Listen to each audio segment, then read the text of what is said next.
兄弟姊妹，大家平安。今仔日是2020年11月19号。今仔日的经文是诗篇100篇，创世纪48章15节到22节，启示录14章第1节到11节。今仔日要甲大家分享的主题是唱新歌伫末后的日子，到底有偌济人会得救？什么款人会当得救？根据启示录约翰的预言，写的是144000人。咱拢知影启示文学常使用的一种文学的方式，咱叫做譬如，也是叫做暗喻即种方式来表达迄个字句内底的内涵，就是讲有稳重的意思，毋是照字面啦所以，若要照字面去解读，迄就有问题。咱今仔日要用一寡时间来思考144000人背后真正的意义到底是啥物所指的佫是啥物款的人？咱要对几个无共款的经文来比对还是讲来甲即个经文来思考啦来思考。第一个，咱要来思考伫经文的中间咧讲到即个犹太人的观念犹太人的观念。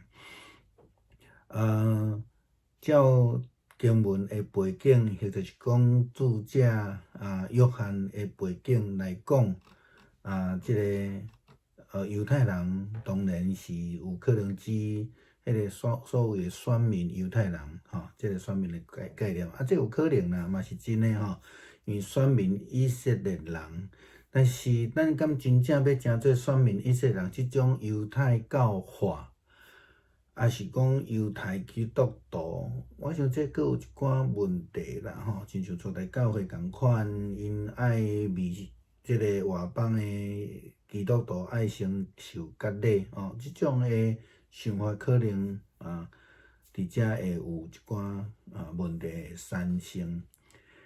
第二个角度是犹太基督徒啦就是讲，既然是伫新约嘛伫将来审判救恩的预言，其实是写互基督徒看，毋是写犹太教徒看犹太教徒并无接受新约，是耶稣也是基督讲安尼，就是讲是毋是，就是指出讲末后只有犹太基督徒144000人才会通得救呢因毋是犹太教嘛所以是基督教，因为是伫新约。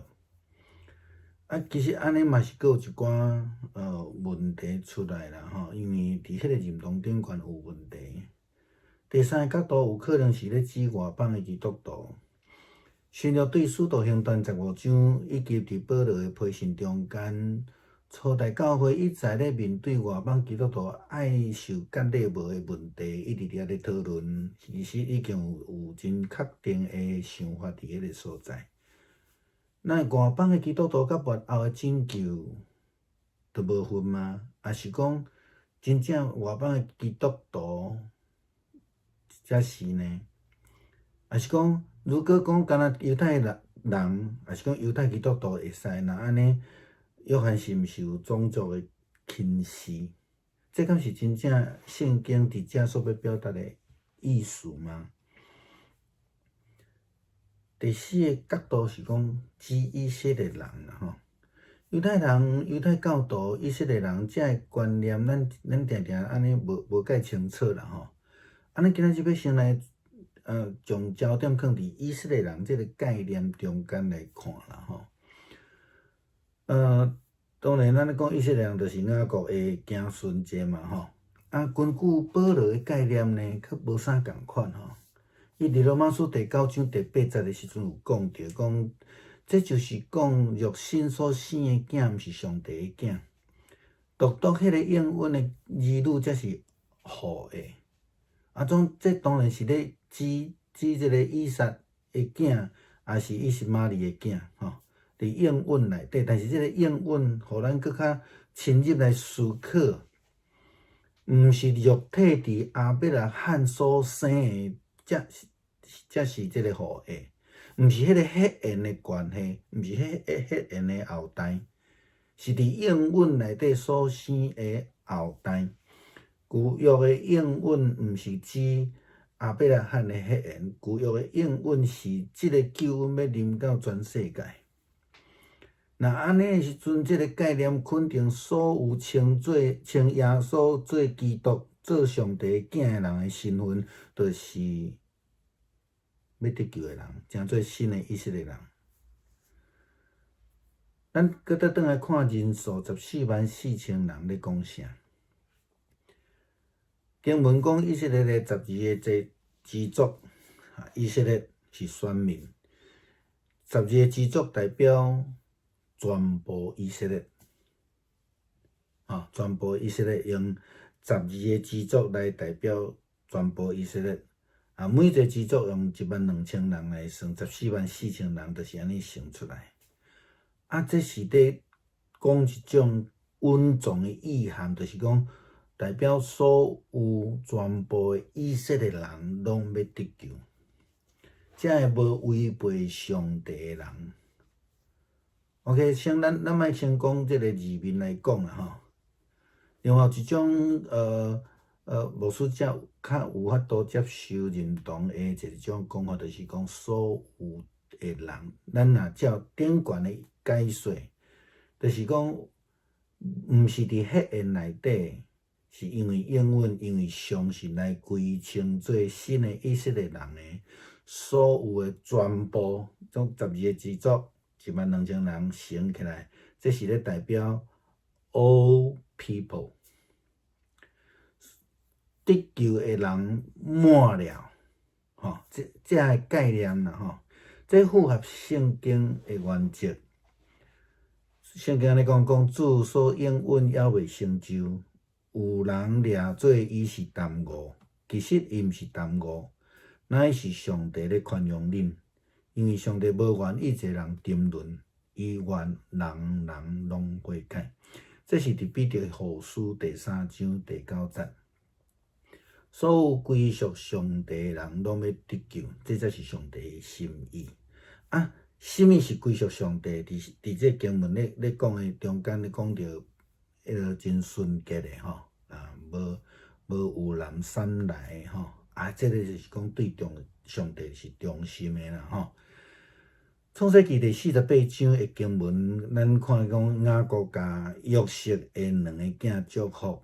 其实无论是大囝，还是第二个囝细汉的，咱昨已经有论着拢是蒙恩得到祝福、得到救恩的人，敢毋是安尼？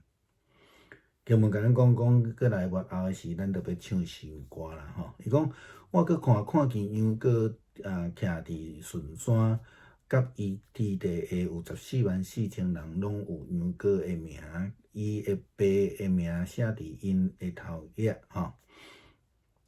我听见对天有声，亲像济条水的声，也亲像雷大电的声。搁我所听到的声，有亲像弹琴的在弹因的琴，坐伫座位的伫死的画面甲长老面前所吟的，亲像新的诗。迄个诗无人会学习，独对地上所买出144000人会尔定。咱来注意想144000人对地上所买，这是咧讲啥？对地上所买，是因为耶稣基督是用伊的重价甲咱赎回，所有全部的愿意归伫耶稣基督的名内面的人，拢要会晓唱这个新歌。愿上帝救恩甲咱三个伫地。弟兄姊妹平安，今天是2020年11月19号。今天的经文是诗篇100篇，创世纪48章15到22节，启示录14章1到11节。今天要跟大家分享的主题是新歌。在启示录我们看到，在末后的日子，那让我们会问说，到底有多少人会得救？那到底什么人会得救？根据启示录的约翰的预言里面写的是14万4千人。那我们都知道，启示文学最常使用的一种方式，就是比喻或是暗喻、隐喻的方式来表达词句的内涵。读启示文学最担心的就是用字句本身，就如同我们之前有分享过了，在启示录讲到巴比伦，其实在隐喻罗马这种集权的帝国。因此，我们需要仔细的思考14万4千人的背后真正的意义是什么？它指的又是谁？这个拯救的对象啊。所以我们先列出一些思考的问题，我们来一个一个这样子思考。当然，如果说讲犹太人得救哈，因为12个支族嘛，种族哈，犹太人12个族，约翰是犹太的背景，当然他有可能指的是犹太人才可以得救。那因为选民的概念的思考嘛，这是有可能的但是真的是约翰的意思在讲选民以色列这种犹太教徒吗？还是他指的是犹太基督徒？我们要记得，约翰他是耶稣的门徒他是站在耶稣的角度所领受的启示在讲的。那是不是旧约讲的犹太教徒还是犹太基督徒那如果谈到犹太基督徒的时候，因为既然是新约嘛，提到将来的审判嘛，那救恩的预言当然是写给基督徒看的。那犹太教徒并不接受新约嘛，也不接受耶稣只是基督啊，所以基本上这个14万4千人跟犹太教徒是没有关系的啦，我们清楚了。那是不是只有末后的犹太基督徒中14万4千人能够得救呢？那其他的人呢？我们讲到有可能是犹太基督徒嘛，那如果是这样的话，那外邦的宣教就不用做了，外邦基督徒怎么办呢？其实我们注意看新约在从这个使徒行传第15章以后，都还有保罗的书信当中，都在讨论一些初代教会一再面对的问题，比如说外邦基督徒要不要接受割礼的问题呀，外邦基督徒与末后的拯救有没有份呢？如果按照第2个只有犹太基督徒的话，那就没有份或是第1个只有犹太人才可以的话，那到底外邦基督徒在救恩里面，我们如何去思考？真的是这样子吗？那如果是这样子，外邦基督徒没有份的话，那这个约翰是不是有种族歧视呢？这个是圣经真正的意义吗？是约翰他真正的意思吗？我们要先跳离这个想法，我们想到回来12个族的以色列人，犹太人、犹太教徒、以色列人，我们常常会搞混那我们今天也不花时间在这个厘清这个字句上面，我们先来聚焦在以色列人的概念里面。根据保罗的概念，他这样说：这就是说，肉身所生的儿女不是神的儿女，唯独那应许的儿女才算是后裔。罗马书第9章第8节是保罗的话这样说。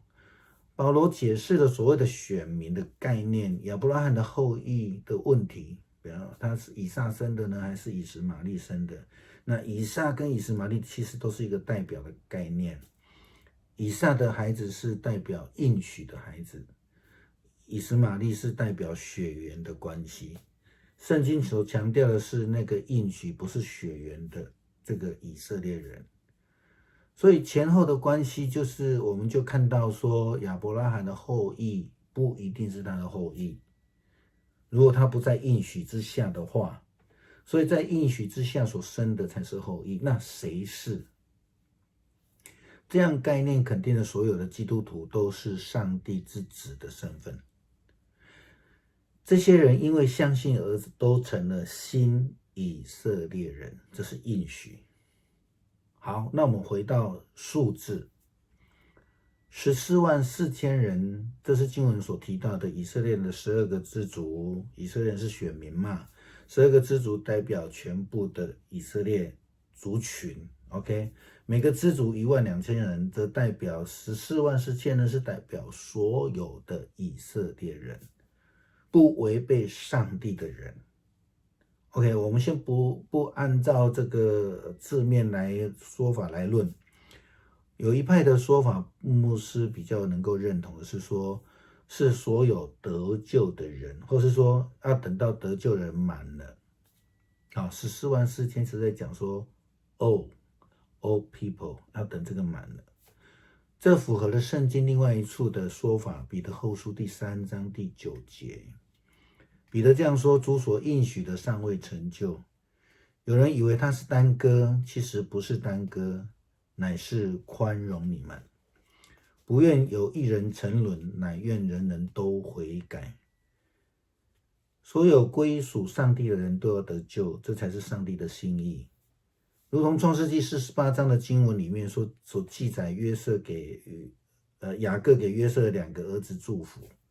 其实无论是长子或非长子，其实都是得到祝福。我们昨天有论到，都是蒙受祝福而且得救恩的人，不是吗？最后我们看到那个新歌这一段的经文，他说：我在看见羔羊站在锡安山上，跟他一起的有144000人，他们的额头上都写着他和他父亲的名字。我听见有声音从天上来，好像大瀑布的吼声，也像雷轰。我听见的这声音又像竖琴师弹奏的声音。他们站在宝座和4个活物以及长老面前，唱了一首新歌。这首新歌只有从地上被救赎的144000人会唱。那台语的救赎翻译成买出，那地上这些人才会唱。那地上所买回的、赎回的，到底是什么意思？是这些人才会唱。这些人在讲什么？因为基督徒是耶稣基督重价所赎回的。这些人要得到救恩，这些人要跟将来在这个新天新地里面跟基督一起唱新歌，只有这些人会唱，是所有的。就像保罗在罗马书第10章说的，心里相信，口里承认的，都必要得救。愿上帝的救恩与我们同在，特别是在这个非常时期的当中。